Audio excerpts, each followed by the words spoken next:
আমরা অনেকেই Vincent van গগ এবং লিওনার্দো দা ভিঞ্চিকে চিনি।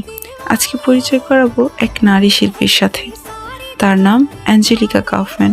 তিনি জন্মগ্রহণ করেন 1741 সালে সুইজারল্যান্ডের চু নামক শহরে।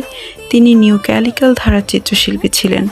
ঐতিহাসিক দৃশ্য, পৌরাণিক কাহিনী, মার্জিত ভঙ্গি ও শক্তিশালী নারী চরিত্র ছিল তার আঁকার বিষয়বস্তু, যা তাকে 80-এর দশকের অন্যতম প্রভাবশালী শিল্পীতে পরিণত করে।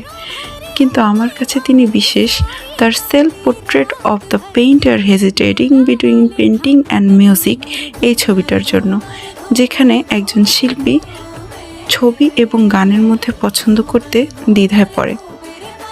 এগুলো হলো তার আরও কিছু অসাধারণ ছবি।